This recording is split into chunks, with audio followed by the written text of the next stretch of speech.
What is up, guys? Welcome back to another video, and in this video we're going to look at all of the new Revit 2023 features specifically for architects, of course. But not only that, we're going to critique it because this is this is nothing new, as in Revit 2023.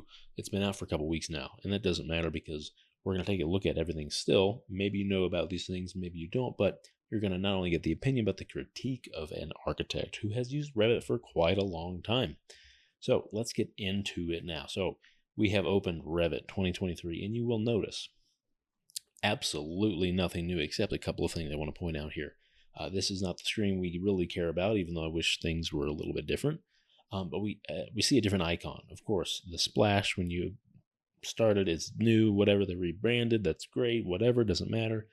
They've probably changed more in their brand than they have when it comes to the Revit itself, which is certainly fine. And then the next thing we see here is this Autodesk Docs. Now, I'm trying not to confuse you, but Autodesk Docs is BIM 360. It's the same thing. It just depends on the version you're using, or it's a mess. There are different URLs for each of them, but they all function the same. They all work the same, and they're all reading the same information. So just know that. So before we get any further, if at any point in this video you happen to learn something, just end up liking the video, or you think I'm just full of crap, then please demolish that like button. It really, really helps me out a lot. Okay, getting into the actual new features now.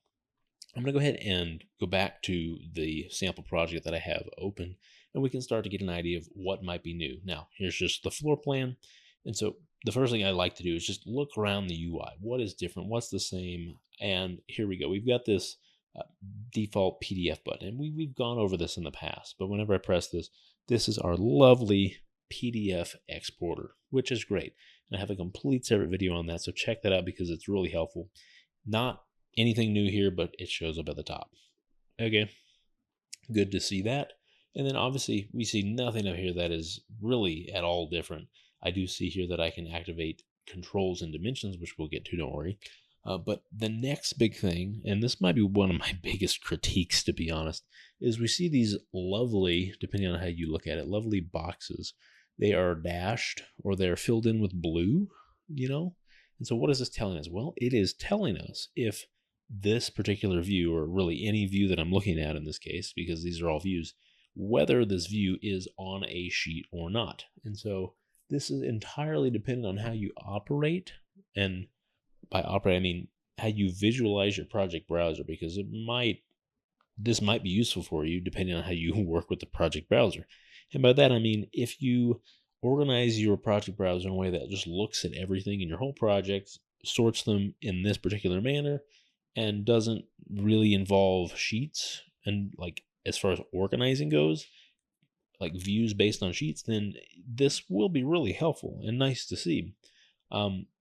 Because obviously if I go to this A102, I can see, well, look, I've got level 1 and level 2. And if I come to the top and expand floor plans, boom, level 1 and level 2. That's really cool. That's helpful. Now, if I were to just magically take this off the sheet and delete it, look, that turns white. Fantastic. I love this. Now, I love this to a fault. And that's because I will almost as in rounding down to never use this. And that is just because I don't organize my project browser in that way. And you might say, well, what way do you organize it in? Well, let me right-click Views here and go to Browser Organization. And so you'll see by default here, it is set to all. Now, again, that's fine. If you do it this way, nothing wrong with that. And in this regard, Revit has made it better for you because you can clearly see what's on a sheet and what's not. Otherwise, I would have completely never used the all in this case. I would not have sorted through everything. Now, the way I do it is simply not on sheets. And I'm going to show you this. We're going to lose all these boxes, which it loses the appeal of everything new. And by lose these boxes, I don't mean actually lose them, but they don't begin to function in the way that we would hope. And by that I mean, obviously they're going to show what views are on the sheets, but because we told Revit to sort this through what is on sheets and what is not on sheets, then that means that every view that's on a sheet is going to go to the sheet. And if that's the case, we don't need it to have these delineations. That's fine. And so obviously all of these 3D views, this particular elevation is not on a sheet because it's not within a sheet. Like it's really obvious at this point. And so that's fine. I don't care. Like if I were going to use this, obviously this tells me like it might be good for schedules. Don't get me wrong. It's good for schedules in this case, even because I could put this schedule on a sheet and great. It's on a sheet. Now it doesn't tell me how many sheets, but it tells me it's on a sheet. So that's something because these schedules will not end up moving down necessarily.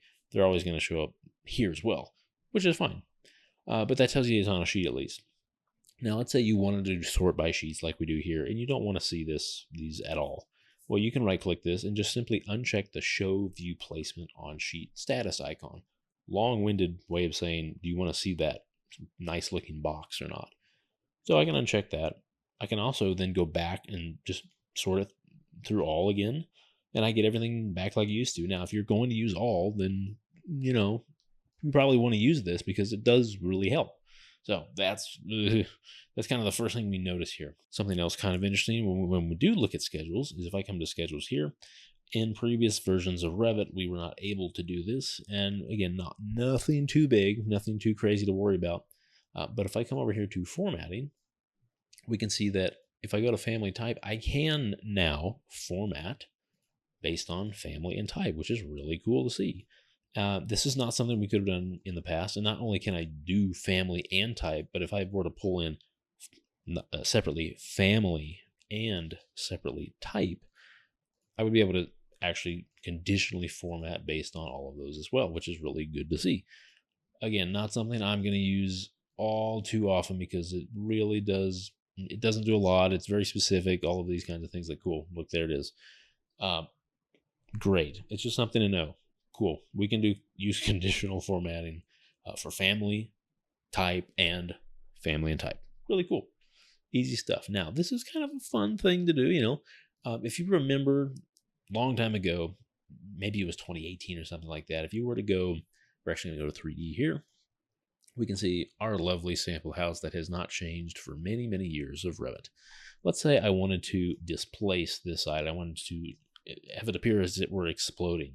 I can come to this Displacement Elements button, and I can actually displace this, which is cool in a sense because it does present the idea that this is where this goes. I can add these cute little path lines, things like that, and it gives an idea of where this object goes. And I can look around and see, yep, that's it. Now, whenever I select this, I can, of course, reset this, push it back. This doesn't actually change the element at all, the placement, anything. It still exists where it was before the displacement, things like that. I have a separate video on completely 3D displacements, everything. Go check that out. But what we want to look at is what we have to work with in Revit 2023. Now, of course, we have seen this in 3D because, hello, we've had it a long time. But now, let's say we go to level 1 here, and we want to pull these walls off so we can really just see the edge of the floor. I can select this, and oh my gosh, look at this. Displace elements. Not only do we have this in 2D, but it will obviously work the same as 3D. And I can use the move tool. I can use everything like that if I want to keep this parallel, because of course I do. Maybe I want to come 10 feet off here. Really nice. I can, of course, do the same thing here. This is really nice. I'm going to uncrop this so we could really see everything. But I can continue to edit this the more I want. I can add things to it. You can start to see how I can displace everything that I want. And not only can I do that, but I can add these fancy looking paths. We can see where this wall came from, really helpful stuff. Now, I'm not someone who has used the displacement tool in 3D all that often, but it's nice to do every now and then. It does help when you're presenting or creating diagrams, something like that. And likewise, now we can do this in 2D, which is great. And once you're done with it, or maybe you've gone to the trouble to make a separate view, but even if you haven't done that, it's as simple as resetting. You're done. Easy stuff. I like it a lot. Not going to use it a ton, so it's not like groundbreaking as a new feature, but it's something nonetheless. Now, this is very interesting. And again, I will say if I were to sum up all of these features, there's not really that many that I'm going to use a lot of that I'm really dying to see and dying to use, but nonetheless, it is something that is quite helpful. So what I want to do is go ahead and make a door schedule. This is, it doesn't matter what schedule, because the new feature that we're worried about here is not dependent on door schedule. So, but what I want to do is, obviously we want to have the mark value, things like that, maybe the type. That doesn't quite matter, but you get the idea. Rough width, whatever. So we've got all these doors.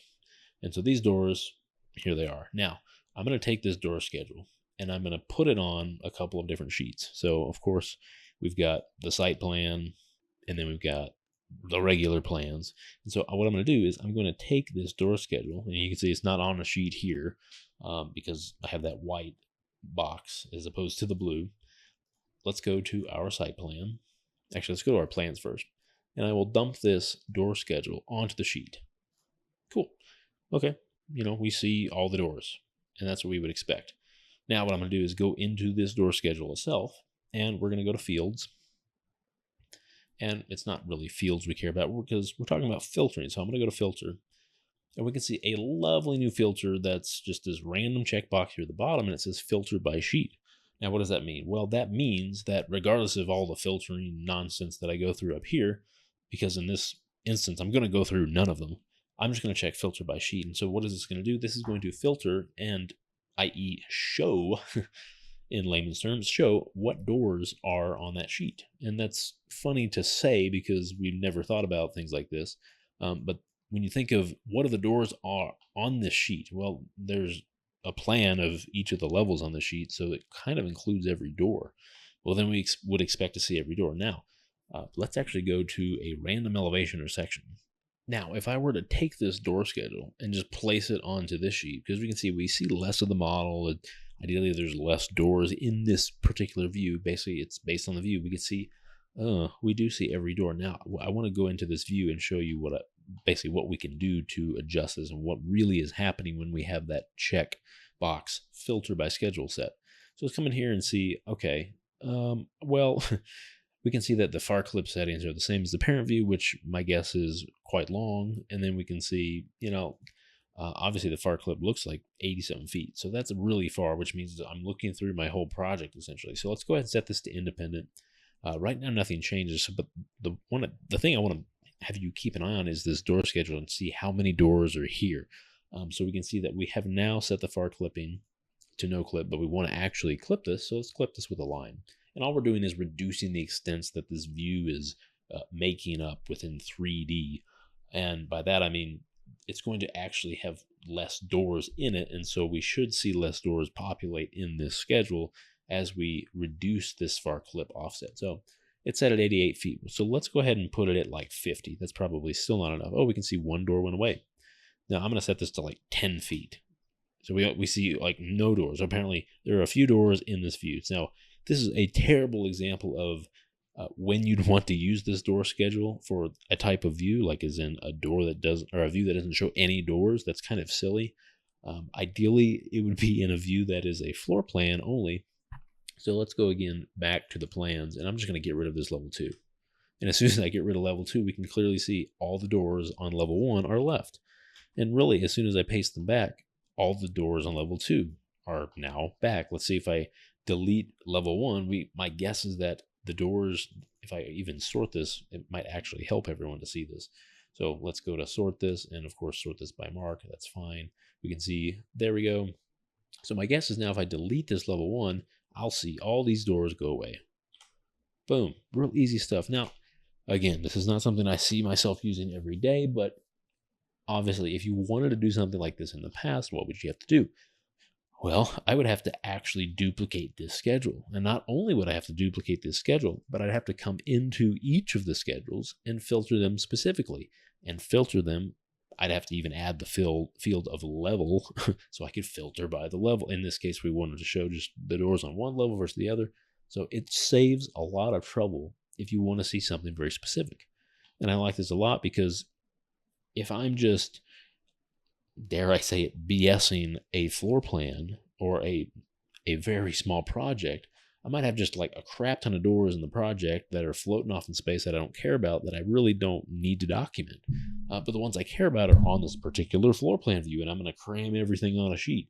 This is going to be great for that. I can just dump it on the sheet and I'm good to go. Really great stuff. All right, and this one's kind of a doozy because we're going to floor plans here, level 1, and I'm just going to make a lovely floor that is floating off into space because we love that, don't we? So floor, make these boundary lines, that don't matter.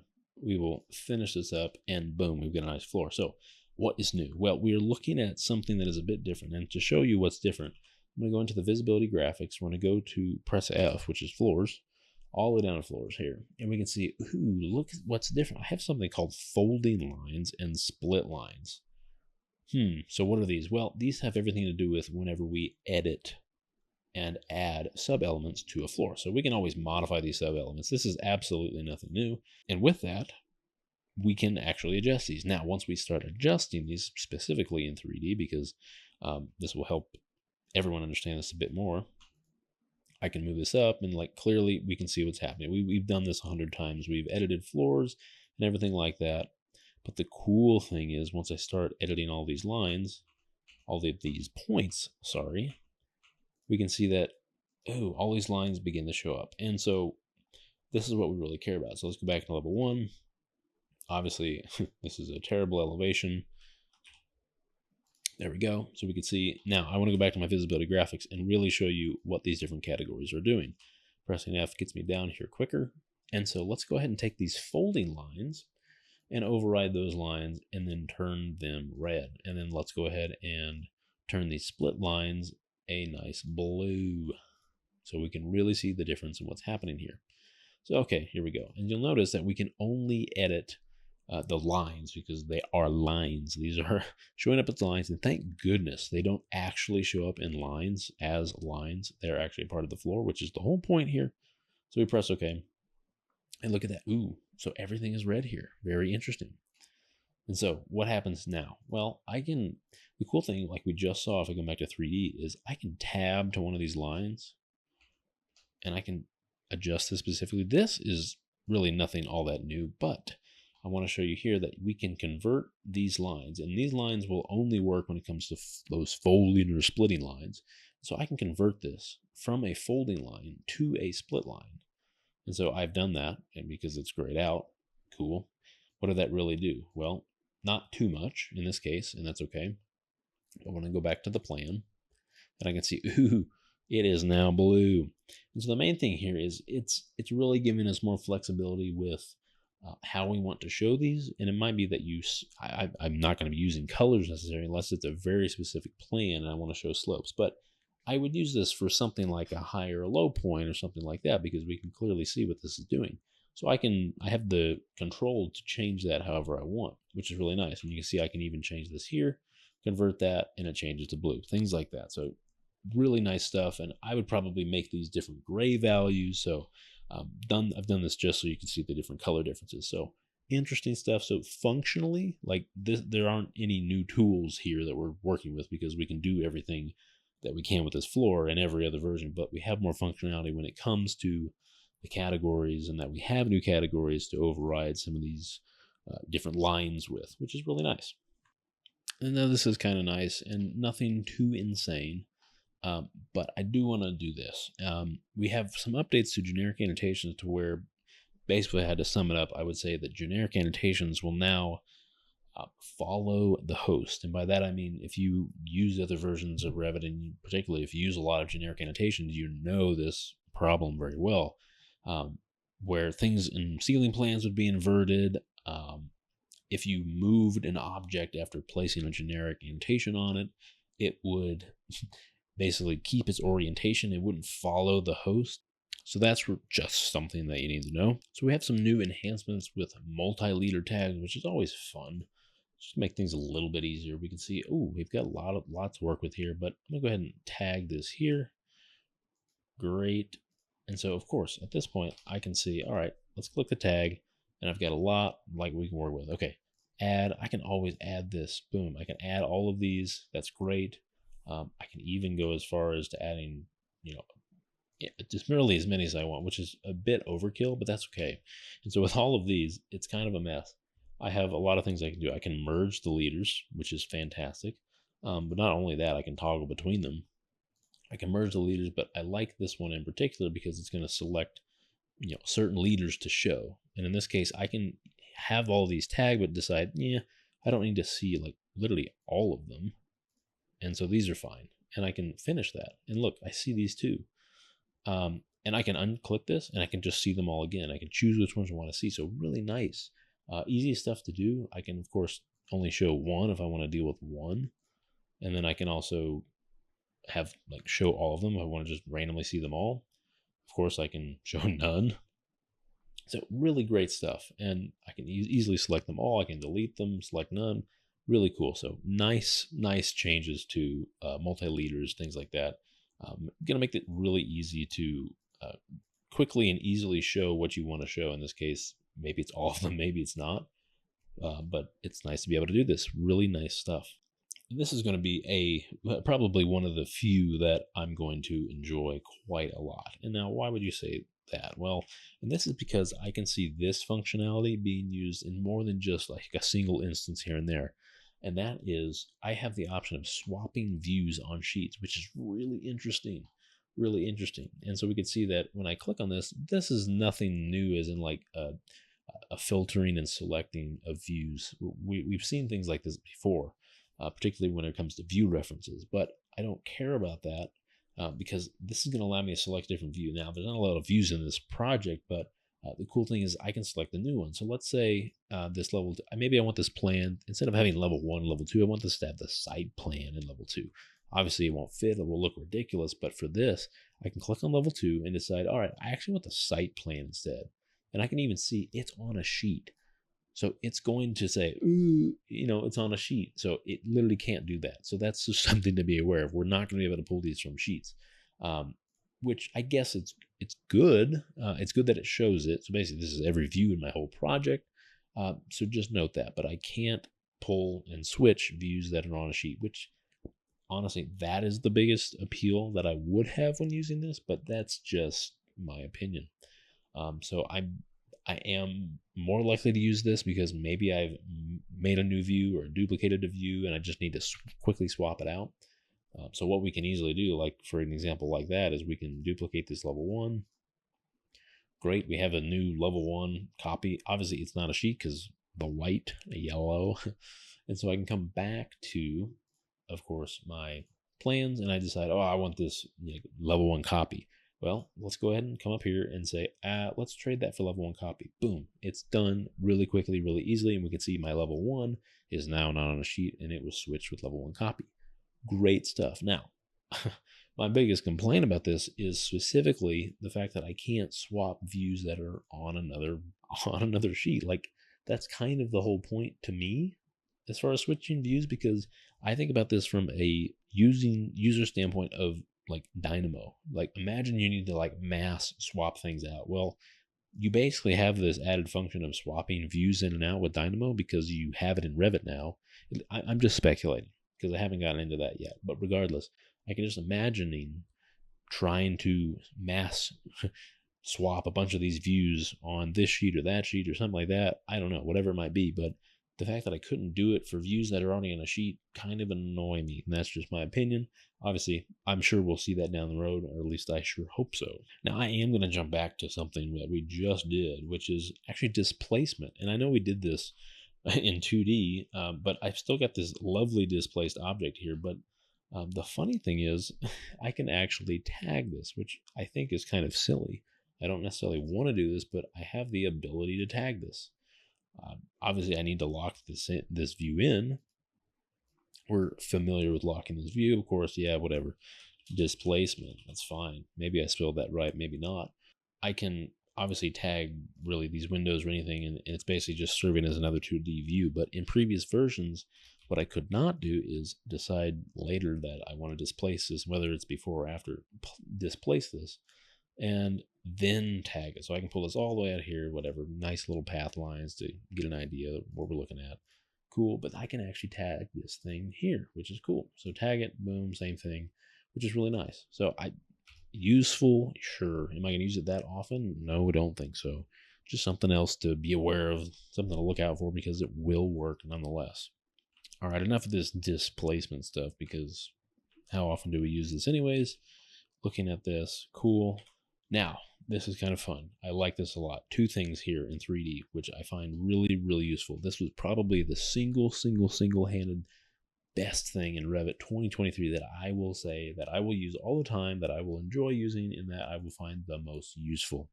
And so we know Revit is based on work planes. If you want to measure, draw things, dimension, anything like that, it's all based on work planes. And so you have to set a work plane. And if you're in 3D, set a work plane because it's all ambiguous. It's either set to something by default, a ground, a face, whatever, but likely not the work plane you need.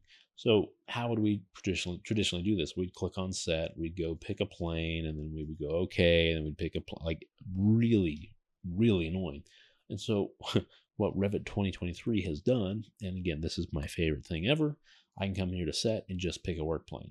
Oh, this is amazing. And it's sad to say that my favorite addition to Revit 2023, my favorite new feature of all of them, is something that I go from 1 click, 2 click, 3 click to instead, hold on, 1, 2 click. Oh, I saved myself a click.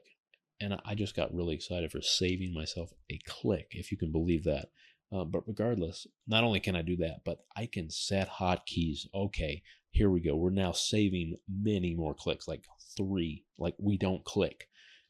Whatever. I have fancy mice that I use that I don't have to click extra times, and so I feel really good when I don't have to click as much. So with that said, it's really easy to do. Pick plane, boom, done. Set a hotkey, done. Easy. My favorite update of all 2023. Very easy, hands down. Right in the middle of the video too. What the heck is that? But along with that, and in a similar vein, because we're going to use the pick a plane, we're going to pick this lovely plane, which is right here. This wall face. And you might say, ooh, you're in 3D, so you can't measure. Well, in 2023, we sure can, because I've picked that plane. When I go up here and click measure, it will work. Oh my gosh. And you can see we have the same little, the same few options that we have here, whether it's a chain or not. But it's going to work like that. Look, I can see how tall this window is in 3D. Really great stuff. It's so easy. And if I want to chain these together, I just simply click chain and I can see, okay, boom, here, here, here, here. I get my total length. I get my segment lengths there. Obviously that's awful, but let's go to set, pick a plane, and I'm just going to pick the ground plane. This is kind of dumb to do because I could go to a floor plan and do this, but I'm going to show you in 3D that you can do it. Look, I'm going to measure between these rails really horridly, and then I'm going to just randomly come over here. Look, this is fantastic. And not only that, I can orbit around this. And by that, I mean I can't orbit around this because, it doesn't let me. It basically locks my view in place, which of course it would. I can zoom in and out, which I guess is helpful enough, but I'm stuck with that. So measuring in 3D, I don't use the measure tool that much, but it's nice to be able to do in 3D nonetheless. Ooh, now this one's a dandy one. And again, kind of minor, but I'm going to go into this family. Ooh, we're getting out of a project going into a family. Look at that. All right, so I'm going to go here, and we don't care about 3D, actually, because this new feature is in 2D. Ooh, 2D in a family? Ugh, okay. Anyways, we'll expand the views. We'll go to our floor plans, go to the reference level, and look at this. Okay, isn't this just beautiful? Well, it's not. And it's not beautiful because we don't have any contrast. There's no specifics to the family. But that's because we haven't put a filled region here. Filled region? We were only limited to masking regions. Well, that is within other versions of Revit, but in 2023, oh, lo and behold, a filled region exists. Not just masking, but filled. Look at this, fantastic. So I come up here and I can make a rectangle or something like this. We're not trying to get fancy, but let's go ahead and draw this rectangle in right there. That is delightful. And so we draw this in, and that's not what I want. So I'll go to edit type, and I have everything that I'm used to seeing here. I want it solid, sure. Let's make it gray so it doesn't stand out, whatever. None of this matters. Now, the thing I want you to be aware of is that if I make it a solid by default, it's going to be masked. And I'm just stuck with it that way. Now, what I can do is put this back to a diagonal crosshatch or something not solid, and I can uncheck this, which is fantastic. And I can hit apply, and cool, there we go. I mean, if we want to see it that way, great. That is wonderful stuff. Something I would make you aware of is whenever I click on it, I can see draw in foreground. Well, this tends to lead me to believe that if I draw this in the foreground, it will be above everything and below, like basically the layering. Edit work plane doesn't matter because I'm actually on this work plane. But the cool thing is I can change the visibility settings based on the detail level of that particular filled region. Cool. Now, I will show you here that there is maintain annotation orientation, and that is not checked by default. I'd probably check this if you're using anything generic annotation wise, just because this is going to basically keep the host and the generic annotation where they should be in perspective of each other. If you move them, mirror them, whatever. But okay, this is good. I'm going to go ahead and load this in the project, and we're going to see if it shows up in plan, because that's the whole point, right? Override this view. And when you look at that, I do see it in plan. I am not cutting where I need to definitely see this. But look at that. It is in plan, functioning as I would expect. There's our lovely rectangle. So very cool stuff. Cool as in it will be useful every now and then whenever I need to edit a family and want to show something specific in plan or in elevation, some particular 2D view. All right, and finally, this is kind of the last big one, and this is not huge in a sense that it is going to be game breaking, but it will be nice as far as functioning just around your models and Revit and everything. So I'm going to go to our lovely 3D view. And in this 3D view, I'm going to randomly start selecting things because I don't care. And you'll see, this is interesting. I don't see, this is not what I expect.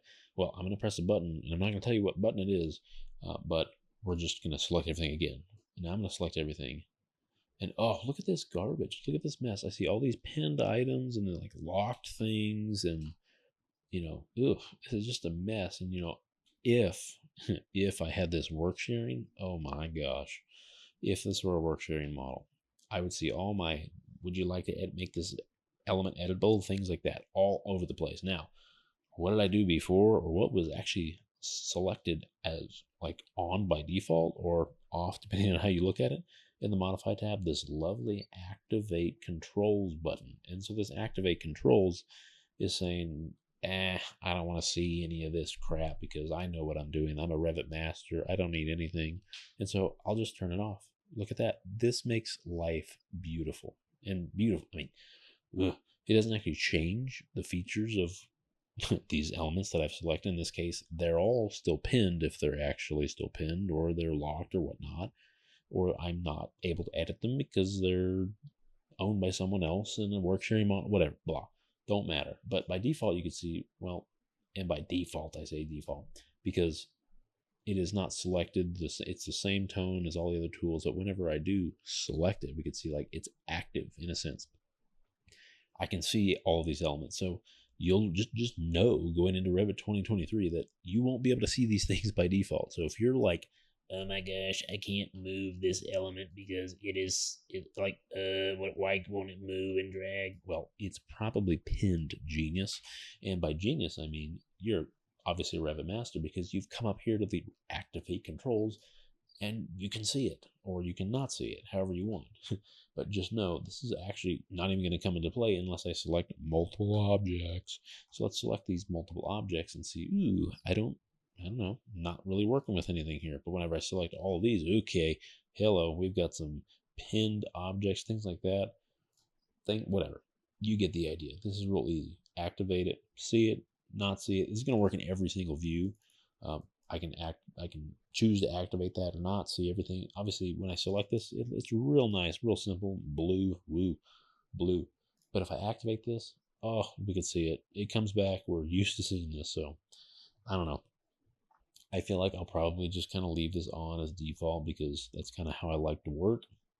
I'm used to seeing it, but I can see the few times that I do try and not actually use them will be in 3D views where I'm trying to select a lot of things at once, because this performance will be held up. I know this is a small model, but the performance of your model when you're selecting a bunch of objects, you've done it before, it will be held up by these objects having to be displayed. And so if you turn them off and don't have to worry about them, they're not gonna populate. They're not gonna take. It will not take as long to select everything. So interesting stuff.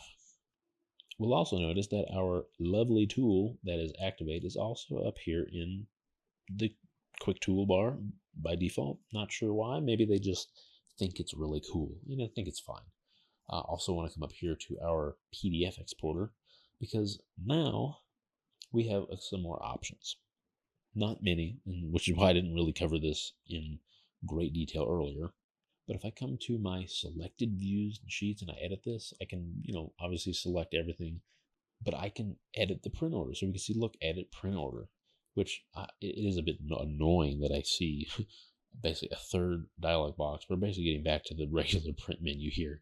But nonetheless, we have more functionality when it comes to this. So we can see, look, manual order. I can literally move these around in order, just like, well, lottie-dottie, don't care. This is not impacting anything in my project, sorting-wise, whatever, but it is going to save this if I want to. And I don't want to keep that, but let's edit the print order. And I can see, ooh, look, I can use the browser organization. If I have set up my browser organization to do something different based on sheets or views or something, I can change this. And of course, this is going to be like, oh, it's going to yell at me. Consider creating a new set. Well, I don't care yet. Obviously, look, it changes based on all the floor plans, the 3D views, then elevations and sections, how our project browser is set up by default. Silly, but nonetheless. Also, sheet numbering, great stuff. Look, this doesn't matter a ton, but these are based on the sheets that they're on in the order, whatever. Manual order is pretty fun. If you really want to just manually order something, it's cool. Just kind of know that if I uncheck these, they won't show up, and I can edit the print order, and I'll only deal with what's here, which is really great. So it's small, and I really do appreciate the small things, but I wish there weren't so many extra boxes, dialog boxes to edit just to get here. But nonetheless, it is helpful, so I like that a lot. I will say there are a few other small Revit 2023 features that are kind of out there in the nether world that we may or may not care about. None that are nearly as big as what we've covered in this video. Now, I will say I'm going to save all the Dynamo updates for a separate video because they're fun, they're different.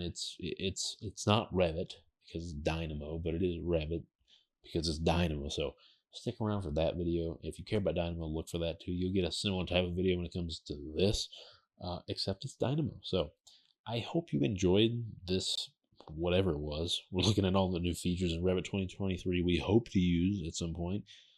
But my final rant will say, I wish there were more. I wish it were different. I wish we had a dark mode. And honestly, the change to AutoCAD background is black is not what I'm talking about. I'm talking about really the rest of the UI. But blah, nonetheless, that is a different video altogether long. But regardless, that will do it for the Revit 2023 updates. I hope you learned something. If you did, please demolish that like button. It really, really helps me out a lot. And also let me know which of these features are your favorite that you really do like. And also let me know the ones that you plan to specifically not use because I will be sure to follow your lead and not use them as well.